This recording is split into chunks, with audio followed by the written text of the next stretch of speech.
दर्शक महानुभावहरू फेरि पनि स्वागत छ। यतिखेर हामी बिहानी संवादमा छौँ। बिहानी संवादमा हामीले दिनहौ जसो नयाँ अतिथिका साथमा उपस्थित हुने गर्छौँ। आजको यो नयाँ दिनको नयाँ प्रहरमा चाहिँ नयाँ अतिथिका साथमा पनि उपस्थित भएका छौँ। आज हामी विशेष गरी भदौ 2 गते नेपालगञ्जमा हुन गइरहेको नेपालगञ्ज उद्योग वाणिज्य सङ्घको चुनावको मा केन्द्रित रहेर कुराकानी गर्छौँ। त्यसको लागि आज हामीसँग हुनुहुन्छ नेपालगञ्ज उद्योग वाणिज्य सङ्घका अध्यक्ष पदका उम्मेदवार ललित रौनियालाई स्वागत गरौँ। स्वागत छ सर। नमस्ते। हजुर आरामै हुनुहुन्छ? हजुर। व्यस्तता के कतिको छ? अब निश्चित रूपले अब चुनावी अवधि छ, त्यसकारणले अहिले अब मतदातासँग भेटघाट लगायतका कार्यक्रममा हामी व्यस्त छौँ। भेटघाट गर्ने आफ्ना एजेन्डाहरू होइन चर्चा परिचर्चा गर्ने कार्यको जारी रहन्छ। जस्तो के भन्नुहुन्छ त उहाँहरू? अब तपाईँको तयारी कतिको छ, के कस्तो छ, प्रतिस्पर्धा चाहिँ कस्तोको पाउनुहुन्छ? अब यस्तो छ, नेपालगञ्ज उद्योग वाणिज्य सङ्घ विगत केही समयदेखि 2-3 कार्यकालदेखि कस्तो भएको छ भने उद्योगी व्यवसायीको एउटा सङ्घ संस्था नभइकन राजनीतिक अखाडाको रूपमा परिवर्तित भएको हामीले पाएका छौँ। नेपालगञ्जका उद्योगी व्यवसायीहरूले पनि यो कुरा महसुस गरेको छन्। आज उद्योगी व्यवसायी हरेक तरिकाले पीडित छन्। देशमै आर्थिक मन्दी छ। यसभन्दा अगाडि कोभिडले गर्दा पनि उद्योगी व्यवसाय एकदमै प्रताडित भएको अवस्था छ र त्यो समयमा पनि नेपालगञ्ज उद्योग वाणिज्य सङ्घले खेल्नुपर्ने भूमिका जुन छ त्यसमा बिल्कुल शून्य भूमिका खेल्न सकेको अवस्था छ। आज नेपालगञ्जका उद्योगी व्यवसायीहरूको जुन नेपालगञ्ज उद्योग वाणिज्य सङ्घमाथि हुनुपर्ने जुन विश्वास छ, ट्रस्ट छ, त्यो उठेको अवस्था छ। उहाँहरूले नेपालगञ्जमा स्वतः स्फूर्त रूपले नेपालगञ्ज उद्योग वाणिज्य सङ्घ सदस्यता लिन समेत चाहिँ उहाँहरूको रुचि अहिले हराएको अवस्था छ। उहाँहरूले भन्नु छ होइन उद्योग वाणिज्य सङ्घ के को लागि हो भनेपछि एउटा विश्वास जुन एउटा सङ्घ संस्थामाथि एउटा व्यावसायिक सङ्गठनको हुनुपर्ने त्यो विश्वास उठिसकेको अवस्था छ। र हाम्रो अहिलेको चुनौती के हो भनेपछि नेपाल उद्योग वाणिज्य सङ्घलाई उद्योगी व्यवसायीहरूको एउटा विश्वास जुन उठिसकेको विश्वास छ त्यसलाई पुनः स्थापित गर्नुपर्ने एउटा चुनौती छ। भनेपछि नेपालगञ्ज उद्योग वाणिज्य सङ्घ अहिलेको जुन अवस्था छ त्यो अवस्थासँग हामी कसरी के भन्छन् लड्न सक्छौँ र उहाँहरूको समस्या जुन उद्योगी व्यवसायहरूको सवाल छ त्यसमा हामी कसरी उहाँहरूको सवाललाई कसरी सम्बोधन गर्न सक्छौँ त्यसको लागि पनि उद्योग वाणिज्य सङ्घको जुन एउटा कार्यक्षमता छ त्यसलाई पनि बढाउनु पर्ने अवस्था छ। र नेपालगञ्ज उद्योग वाणिज्य सङ्घ व्याप्त जुन व्यतिथि छ अहिले अवस्था कस्तो छ भनेपछि नेपालमा चुनाव भन्ने बित्तिकै पैसा खन्याएर चुनाव जित्न सकिन्छ भन्ने जुन एउटा प्रवृत्ति जुन हावी भएको छ त्यो प्रवृत्तिलाई पनि रोक्नुपर्ने अहिले अवस्था छ। त्यस कारणले गर्दा हामीले के विश्वास लिएका छौँ भनेपछि आज जुन नेपालगञ्ज उद्योग वाणिज्य सङ्घसँग आबद्ध जुन मतदाता छन् उहाँहरूले यो कुरा राम्ररी बुझ्नु भएको छ कि नेपालगञ्ज उद्योग वाणिज्य सङ्घमा राम्रो नेतृत्व आउनुपर्छ, उद्योगी व्यवसायको हकितको लागि बोल्न सक्ने नेतृत्व आउनुपर्छ र फेरि पनि मतदाता किनेर बनाइएको आधारमा जुन एउटा खडा गरिएको जुन कृत्य मतदाताहरू छन् तिनको आधारमा चुनाव जितेर आउने जुन प्रवृत्ति हाई भएको छ त्यसलाई रोक्नुपर्छ, त्यसलाई परिवर्तन गर्नुपर्छ भन्ने अहिले आम व्यवसायीहरूको एउटा धारणा हामीले बुझेका छौँ मतदाताहरूसँग भेट्ने क्रममा। त्यसकारणले हामी विश्वस्त छौँ यसपालि नेपालगञ्ज उद्योग वाणिज्य सङ्घमा परिवर्तन हुन्छ र प्रजातान्त्रिक उद्योगी व्यवसायी सङ्घबाट जुन एउटा नेतृत्व अगाडि सारिएको छ त्यो पुरै टिम यसपालि चाहिँ विजय हुन्छ भन्ने हामीले एउटा विश्वास राखेका छौँ। जस्तो कुनै पनि उम्मेदवार अब चुनावमा लडिरहँदाखेरि होइन कुनै एउटा कमजोरी अथवा कमजोरीलाई औँल्याएर त्यसलाई आधार मानेर चाहिँ भोट माग्ने गरिन्छ। अब तपाईँले भनेअनुसार चाहिँ इतिहास उद्योग वाणिज्य सङ्घ र व्यवसायको बिच तालमेल मिलेको छैन, व्यवस्थापन मिलेको छैन, जसले गर्दाखेरि चाहिँ उद्योगी व्यवसायले उद्योग वाणिज्य सङ्घमा चाहिँ विश्वास गर्ने वातावरण बनेको छैन भनेर भन्नुभएको छ। अब तपाईँ गइसकेपछि त्यस्तो के जादुको छडी छ त्यसरी मिलाउनुहुन्छ? एउटा कुरो त के छ भनेपछि नेपालगञ्ज उद्योग वाणिज्य सङ्घ एउटा जिल्ला स्तरीय उद्योग वाणिज्य सङ्घ हो। महासङ्घले यसलाई जिल्लाको आधारमा एउटा मान्यता दिएको अवस्था छ। आज देश संहितामा गइसकेको छ। आज बाँकीमा पनि 7वटा स्थानीय तहमा विभाजित भएको छ। तर उद्योग वाणिज्य सङ्घले त्यो आफूलाई जुन हिसाबले परिमार्जित गर्न सक्नुपर्ने हो त्यो अवस्था छैन। आज तपाईँको नेपालगञ्ज उद्योग वाणिज्य सङ्घ एउटा बजार नेपालगञ्जको मात्रै रहेर बसेको अवस्था छ। आज जिल्लाभरिमा रहेका छरिएर रहेका जुन व्यवसायीहरूको जुन एकता थियो, उहाँहरूको जुन एउटा स्ट्रेन्थ थियो त्यो स्ट्रेन्थलाई पनि समेट्न सकेको अवस्था छैन। मात्र चुनावको अवधिमा हामी जान्छौँ, राप्ती सोनारी घुम्छौँ, बैजनाथ घुम्छौँ, खजुरा घुम्छौँ, डुडुवा घुम्छौँ, तर चुनाव सकिसकेपछि व्यवसायको अवस्था के छ कुनै पनि चासो छैन। त्यसकारणले नम्बर 1 त के छ भनेपछि यो उद्योग वाणिज्य सङ्घलाई मेरो आफ्नो एउटा सबभन्दा पहिलो एजेन्डा के छ भनेपछि जुन जसरी चाहिँ सरकारले विभाजित गरेको छ स्थानीय तहमा त्यसरी नै नेपालगञ्ज उद्योग वाणिज्य सङ्घलाई पनि विभाजित गर्ने र प्रत्येक पालिकामा उद्योग वाणिज्य सङ्घ गठन गर्ने र तिनीहरूको अध्यक्षलाई स्वतः के भन्छ पदेन सदस्य भनेर बोर्डमा प्रतिनिधित्व गराउने एउटा मेरो त्यो एजेन्डा छ। अर्को एजेन्डा के छ आज तपाईँको खुला सिमानाको चुनौती छ। आज व्यवसायीहरू प्रताडित छन्। तपाईँ खुला सिमानामा जुन एउटा के भन्छ उपभोक्ताहरू जाने एउटा जुन प्रवृत्ति हावी भएको छ त्यसलाई कसरी रोक्न सकिन्छ। अब त्यसमा हामीले स्थानीय स्तरमा के गर्न सक्छौँ र सरकारी नीति जुन छ त्यसलाई परिवर्तन गराएर कतिपय कुराहरू सरकारी नीतिमा समस्या छ त्यो नीतिलाई कसरी परिवर्तन गराउन सकिन्छ। अब जस्तो स्थानीय सरकारले लगाएका जुन अनावश्यक करहरू छन् ती करहरूको बारेमा हामीले स्थानीय स्तरमा उहाँहरूसँग के भन्छन् उ गर्न हातेमालो गरेर अगाडि बढ्न सक्छौँ अथवा ती करहरूलाई जुन एउटा अत्याधिक गरिएको छ त्यसलाई कसरी सहजीकरण गर्न सकिन्छ एउटा त्यो पाटो हो। त्यसै गरी अब केन्द्रीय जुन नीति छ त्यो केन्द्रीय नीतिको लागि जस्तो भन्सारको मूल्याङ्कनका कुराहरू छन्, जीएसटी बिललाई मान्यता दिने कुराहरू छन्, त्यस्ता कतिपय कुराहरू छन् जुन कि हामी तपाईँको स्थानीय र केन्द्रीय स्तरमा एउटा विभाजित गरेर स्थानीय स्तरमा सहजीकरण गर्ने कुराहरूमा हामी स्थानीय स्तरमा गर्छौँ र केन्द्रीय नीतिहरूको लाई दबाब दिनको लागि हामी महासङ्घ मार्फत देशभरि एउटा चाहिँ त्यो माहौल बनाउँछौँ। किनकि अहिले तपाईँको कस्तो छ भनेपछि एउटा प्रवृत्ति कस्तो हावी छ भनेपछि त्यो हुँदा पनि छ। तपाईँको पारी तपाईँको जानुहुन्छ त्यहाँ सामान सस्तो छ, वारी आउनुहुन्छ त्यही सामान महँगो छ। 10 रुपियाँको सामान यदि पारी पाइन्छ भनेपछि यहाँ तपाईँको आएर 25, 30, 40 रुपियाँको अवस्था छ। त्यो अवस्था किन आयो त आखिर? त्यो व्यापारी के ठग भएर त्यो ठगेका हुन् कि वास्तविक सरकारी नीतिले गर्दा त्यो अवस्था आएको हो? त्यसकारणले हामीले त्यो बुझ्न जरुरी छ। अहिले अवस्था कस्तो छ भनेपछि एक त तपाईँको भारतबाट आयातित जुन वस्तुहरू छन् माल वस्तुहरू छन् तिनमा तपाईँको जीएसटी बिललाई भन्सार कार्यालयले मान्यता नदिएको अवस्था छ। त्यसकारण हाम्रो लडाइँ के हो भनेपछि उताबाट आएको जीएसटी भनेको 17% सम्मको जीएसटी कर लागेर आएको हुन्छ। त्यो कर हामी नेपालमा के भन्छ आयात गर्ने बित्तिकै त्यो कर हामीले छुट पाउँछौँ भनेपछि 17% त्यत्तिकै हामीले त्यहाँको व्यापारीहरू भन्दा यहाँका व्यापारीले सस्तो पाउँछन्। सस्तो पाउँदै पनि अब 10 रुपियाँमा आएको सामानको मूल्याङ्कन यहाँ 50 रुपियाँ भइदियो भने त त्यो त त्यसको फाइदा त हामीले पाएनौँ। त्यसकारणले हाम्रो मान्यता के हो भनेपछि भारत सरकारबाट या भारतबाट आयात गरिँदा आएको जुन जीएसटी बिल छ त्यो बिललाई सरकारले मान्यता दिनुपर्छ र हाम्रो एउटा के भन्छ तपाईँको उद्देश्य के छ अथवा हाम्रो प्रयास के रहन्छ भनेपछि पारीका व्यवसायी र वारीका व्यवसायीहरूसँग मूल्यमा प्रतिस्पर्धा गर्न सक्ने अवस्था चाहिँ सिर्जना गर्नुपर्ने हाम्रो एउटा के भन्छन् यो जिम्मेवारी हो र त्यो जिम्मेवारीबाट कोही पनि पन्छिन पाउँदैन। किनकि आज व्यवसायीहरूमाथि एउटा अर्को खालको पनि कस्तो के भन्छन् एउटा हुन्छ कि व्यापारीहरू ठग्छन् ल्याएर उताबाटको सामान यता चाहिँ महँगो गर्छन् भन्ने एउटा आरोप पनि छ हैन। त्यसकारण त्यो आरोपलाई पनि के भन्छन् हामीले मेटाउनु छ।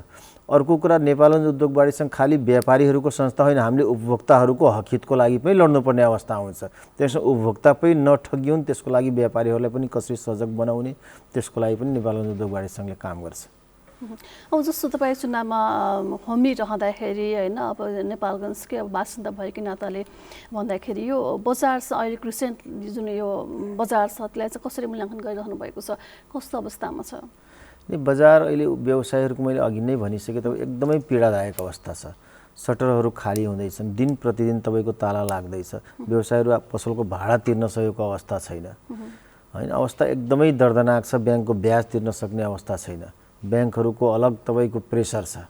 त्यसकारणले अब यी र यावत तमाम समस्याहरू छन् तर अब त्यो समस्यालाई अब तपाईँको कसरी पन्छाउने हो र त्यसलाई कसरी के भन्छ तपाईँको सहज बनाउन सकिन्छ त्यसको लागि मेरो नेतृत्वमा यदि तपाईँको उद्योग वाणिज्य सङ्घ आयो भने आएको खण्डमा हामीले त्यसप्रति एकदमै सजग भएर उद्योगी व्यवसायहरूको हकहितको लागि लाग्छौँ र मेरो 1 पोइन्ट एजेन्डा के छ भनेपछि नेपालगञ्ज उद्योग वाणिज्य सङ्घ एउटा व्यावसायिक संस्था हो।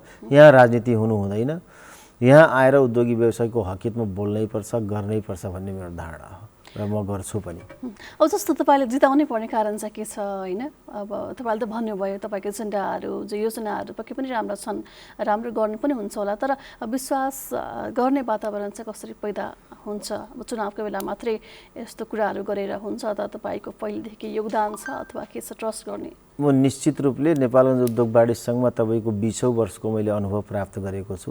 यसभन्दा अगाडि पनि कार्यसमितिमा रहेर काम गरेको छु र त्यो अनुभवको आधारमा मैले यकिनका साथ के भन्न सक्छु भनेपछि नेपालगञ्ज उद्योग वाणिज्य सङ्घ म यसपालि प्रजातान्त्रिक उद्योग व्यवसायको नेतृत्व किन भनेपछि त्यो प्रश्न आउने बित्तिकै के हुन्छ भने चाहिँ पहिलो उत्तर के हुन्छ भनेपछि एक त नेपालगञ्ज उद्योग वाणिज्य सङ्घमाथिबाट जुन उद्योगी व्यवसायहरूको उठ्दै गएको विश्वासलाई त्यसमा परिणत गर्नु हो।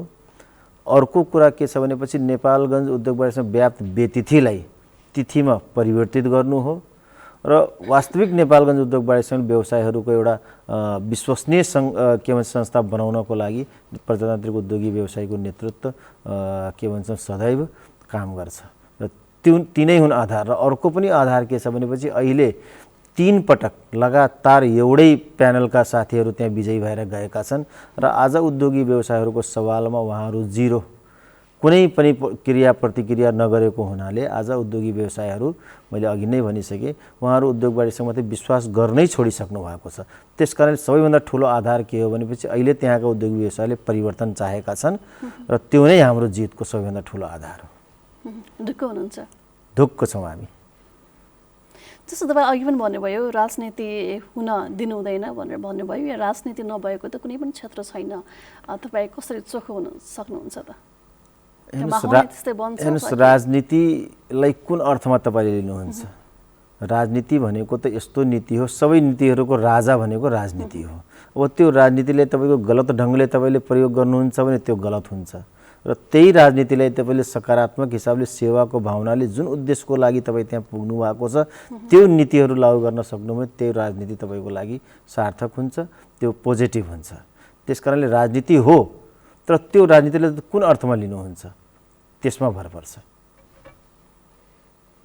पोजिटिभ नेगेटिभ आफ्नै हातमा रहन्छ होइन? निश्चित रूपले राजनीतिकै माध्यमबाट त्यहाँसम्म जानुहुन्छ, त्यहाँ गइसकेपछि राजनीति होइन काम गर्नुपर्छ। निश्चित रूपले जस्तो नेपालगञ्जमा रहेका व्यवसायहरू सबैलाई चाहिँ समेट्न सक्नु भएको छैन होला, उद्योग वाणिज्य सङ्घले समेटेको छैन होला होइन? सबैलाई चाहिँ उद्योग वाणिज्य सङ्घमा आबद्ध हुनुको लागि चाहिँ त्यस्तो के छ, कुनै जस्तो प्लानिङ छ अथवा के छ? मैले अघि नै भनिसकेँ तपाईँको देश स्थानीय तहमा गइसकेको छ। नेपालगञ्ज उद्योग वाणिज्य सङ्घ एउटा जिल्ला स्तरीय सङ्घ हो र त्यो सङ्घलाई हाम्रो योजना के छ भनेपछि मैले अघि हजुरलाई नै के भन्छन् गरिसकेँ अनुरोध कि जुन जतिवटा स्थानीय तह तपाईँको यो जिल्लामा छ यो उद्योग वाणिज्य सङ्घलाई त्यति नै तहमा उद्योग वाणिज्य सङ्घले गठन गर्ने र त्यहाँको जुन अध्यक्षलाई त्यसले पदेन नेपालगञ्ज उद्योग वाणिज्य सङ्घको बोर्डमा चाहिँ प्रतिनिधित्व गराउने। त्यसरी के हुन्छ भनेपछि सबै क्षेत्रका उद्योगी व्यवसायहरू समेटिन्छ र सबै क्षेत्रका उद्योगी व्यवसायहरूको समस्या चाहिँ त्यो बोर्डमा आउँछ र हामी त्यसको लागि पहल गर्न सक्छौँ। आज तपाईँको हामी हेर्छौँ अहिलेको तपाईँको यो नेपालगञ्ज उद्योग वाणिज्य सङ्घको जुन नयाँ सदस्यको अभियान हामीले चलाउँदै गर्दा अब त्यहाँ अहिले लिस्ट हेर्दै गर्दा तपाईँको कमसे कम पनि यो जिल्लामा मैले हजारौँ तपाईँको कृषि फर्महरू चाहिँ त्यहाँ दर्ता भएको देखेँ। तपाईँको त्यो माछा पालन छ, बाख्रा पालन छ, कृषि फारम छ, गाई पालन छ, तर वास्तविक के ती फर्मले काम गरिरहेका छन् ती फङ्सनल छन् त?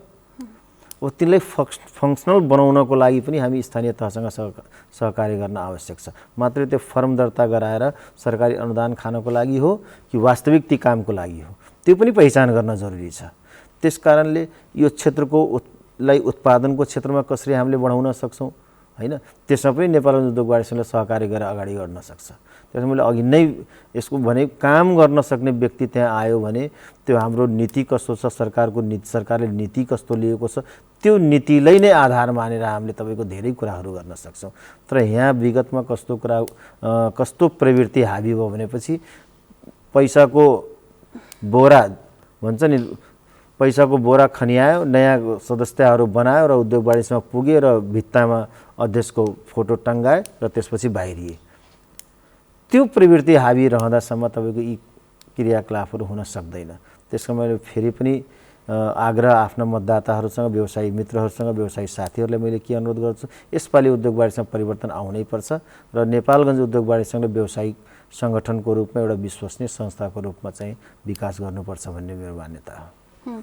तपाईँले भन्नुभयो मतदाता किनेर चाहिँ भोट चाहन्न भनेर भन्नुभयो होइन र त्यसरी आइरहेका छन् नक्कली कृत्य गरेर पनि भन्नुभयो स्वच्छ रूपमा प्रतिस्पर्धा गर्दै हुनुहुन्छ तपाईँ निश्चित रूपले तपाईँको मैले अघि नै भनिसकेँ यसभन्दा अगाडि पनि यो सदस्यता दर्ता अभियानमै हामीले तपाईँको त्यस्ता कृत्य सदस्यता बनाएका चाहिँ कागजहरू हामीले भेटाएका र हामीले सङ्घमा निवेदन पनि दियौँ त्यसको छानबिन पनि भयो कतिपय के भन्छन् तपाईँको फर्महरू जुन कृत्य आधारमा बनाइएको त्यो खारेज पनि भयो चेक जाँच भएपछि त्यस कारणले मैले फेरि पनि भने कि नेपाल यो त एक त एउटा व्यावसायिक संस्था हो हेर्नुहोस् व्यावसायिक संस्था भनेपछि हामी जुन उद्देश्य लिएर त्यहाँ जान्छौँ त्यो व्यवसायहरूको पीडामा हामीले कमसेकम उभि त दिनु पर्यो उहाँहरूको समस्या उहाँहरूको सवालको रूपमा कमसेकम उद्योग वाणिज्यले बोली त दिनुपर्छ नि उद्योग वाणिज्यसँग आफैमा कुनै कार्यकारी संस्था होइन तर पनि निजी क्षेत्रको सबैभन्दा महत्त्वपूर्ण र विश्वसनीय संस्था चाहिँ नेपालगञ्ज उद्योग वाणिज्य सङ्घ हो आज देशको हरेक जिल्लामा तपाईँको जसरी सरकारको उपस्थिति छ त्यसरी नै नेपालगञ्ज उद्योग वाणिज्य सङ्घको पनि उपस्थिति छ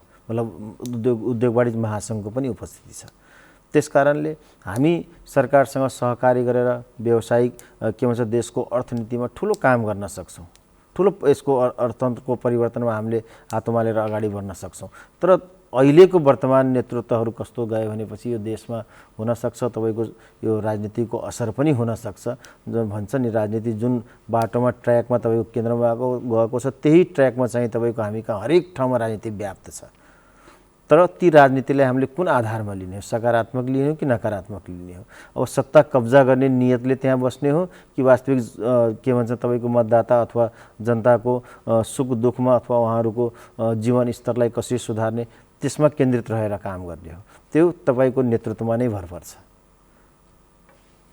जस्तो अब हुन्छ नि अब तपाईँ जितिसकेपछि पक्कै पनि काम गर्नुहुन्छ होला त्यसमा दुई मत नहोला तर पनि अहिलेको बजारको अवस्था हेर्ने हो भने धेरै सटरहरू तालाबन्दी भएका छन् तपाईँले पनि देख्नुहुन्छ हामी सबैले देखेको कुरा पनि हो र केही समयको लागि हो भने त ठिकै नै होला होइन किनभने अहिले विश्वभरि नै आर्थिक मन्दीको कारणले हरेक क्षेत्र प्रभावित बनेको अवस्थामा व्यवसाय पनि धरापमा पर्न सक्छ र परेको पनि छ र यो एक किसिमले त सोच्ने हो भने गहन विषय पनि छ होइन व्यवसायहरू यसरी पलायन भइरहँदाखेरि यो अलिकति दुःख लाग्ने कुरा पनि हो नि निश्चित रूपले मैले अघि नै तपाईँले यो प्रश्न गर्नुभन्दा अगाडि नै मैले पोखिसकेको छु यो पीडा अब कतिपय कुराहरू के छ भनेपछि मानव सिर्जित पनि हुन्छ कतिपय कुराहरू तपाईँको प्रकृतिले गरेको छ त्यसकारणले अब कोभिड जस्तो जुन एउटा महामारी थियो त्यो त विश्वव्यापी थियो त्यसमा त हाम्रो केही पनि लाग्ने थिएन तर त्यसपछि तपाईँको हामीले हेर्छौँ हाम्रै छिमेकी देशहरूमा तपाईँको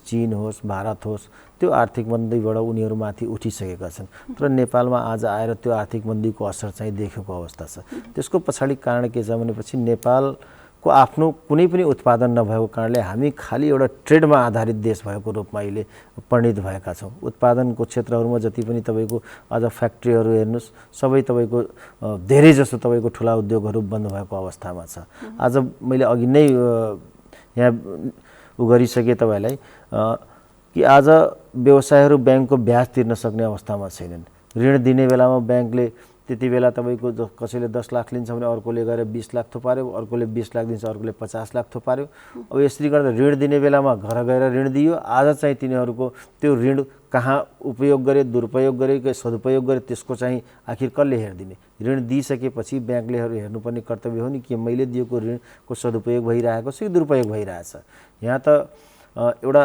माफिया तन्त्र यस्तो छ यो देशमा कि तपाईँको त्यो केही माफियाहरूको लागि मात्रै यो अर्थतन्त्र अथवा के भन्छन् यहाँका भन्सार नीति र अर्थनीतिहरू बनेको अवस्था छ त्यसकारणले ती नीतिहरू बनाउने क्रममा ती केही थान माफियाहरूको लागि नभएर समग्र लाखौँको सङ्ख्यामा रहेका व्यवसायहरूको यदि स्वार्थलाई ध्यानमा राखेर यदि नीति बनाउने के भन्छन् यहाँ प्रक्रिया सुरु गरियो भने त्यो निश्चित रूपले सफल हुन्छ र मैले भनिसकेँ कि मेरो नेतृत्वमा यदि यो उद्योग वाणिज्य सङ्घ आयो भने मैले देशव्यापी रूपमा नेपालको जुन यो भन्सार नीति छ अर्थनीति छ त्यसको लागि एउटा देशव्यापी रूपमा एउटा आन्दोलनकै रूपमा यसलाई लिएर एजेन्डालाई स्थापित गरेर महासङ्घ मार्फत म के भन्छ यो नीतिहरूको विरुद्ध चाहिँ आन्दोलन नै सुरु गर्छु भन्ने मेरो आफ्नो एउटा धारणा छ पक्कै पनि राम्रो सोच बनाउनु भएको छ होइन तपाईँको त्यो सोच पुरा पनि होस् भन्ने हाम्रो कामना पनि छ जस्तो तपाईँ जितिसकेपछि धेरै कुराहरूको व्यवस्थापन गर्नुपर्ने नै छ होइन चुनौती के छ कस्तो देख्नुहुन्छ